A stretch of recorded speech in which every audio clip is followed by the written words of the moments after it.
Հայաստանը փաստացի չունի գործող ազգային ավիափոխադրող։ 2021 թվականին Հայաստանի կառավարությունը որոշեց կրկին ստեղծել ազգային ավիաընկերություն։ Ստեղծվեց Fly Arna-ն, Հայաստանի պետական ներդրումային հիմնադրամի և Air Arabia համատեղ մասնակցությամբ։ Կառավարությունը հայտարարում էր, որ այն պետք է դառնար Հայաստանի ազգային փոխադրողը։ Fly Arna-ն սակայն ձախողեց, դադարեցրեց գործունեությունը 2024 թվականին, իսկ 2025-ին արդեն դատանի որոշմամբ ճանաչվեց սնանկ։ Բյուջետային այդ կամպանիաները, ընկերությունները, որոնք որ թույլատրվում են անկասկած իրականացնել այս ուղևորը փոխադրումները, իրանք մեծ հաշվով այստեղ հարկեր չեն վճարում։ Մինիմալ է իրանք թողած գումարները Հայաստանում։ Եթե տեղական ավիաընկերություն աշխատում, տեղական ավիաընկերությունը բնականաբար եւ հարգվում է լիարժեք այստեղ եւ նպաստում է զարգացմանը եւ туриզմի եւ ուղևորը փոխադրումների։ Ազգային ավիափոխադրող ունենալու դեպքում Հայաստանը կարող է ապահովել ռազմավարական ուղղություններ, ճգնաժամերի ժամանակ ունենալ սեփական ավիացիոն ռեսուրս, զարգացնել զբոսաշրջությունը,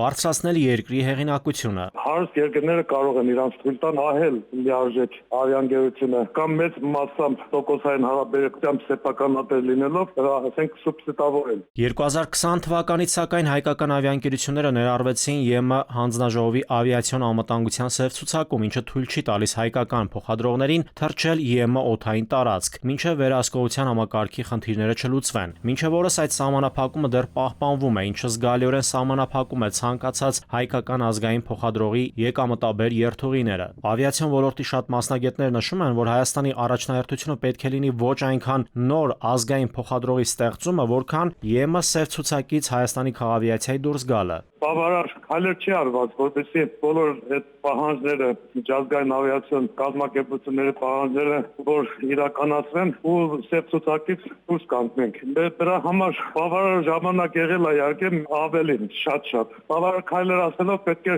աշխատանքներ տանել կոնկրետ այդ բացթողումները, շփումները անելու համար, որը ենթադրում է պրոֆեսիոնալ ավիացիոն մասնագետների աշխատանք ու բնականաբար որոշակի ֆինանսական ծախսեր են ենթադրում դրանք։ Արձանագրված 40 ուրեմն թերությունները վերացված են, բայց նաև ի հայտ են եկել նոր թերություններ։ Համաշխարհային փորձը ցույց է տալիս, որ ազգային ավիափոխադրող ունենալու հաջողության բանալին ոչ թե ինքնաթիռի պոչին պատկերված դրոշն է, այլ արդյունավետ կառավարումը, մրցունակ տնտեսությունը եւ երկրի կարողությունը դառնալու միջազգային օդային հաղորդակցության կարևոր օղակ։ Այլ երկրների ավիափոխադրողները ցանկացած ժամանակ, ցանկացած իրավիճակում լինի ինչ-որ հարթակակ իրավիճակ, եթե հանգած ինչ-որ աստված չարած է, երկրաշարժ է, պատերազմ է եւ այլն, մեկ ժամում բոլորը կլքեն տվյալ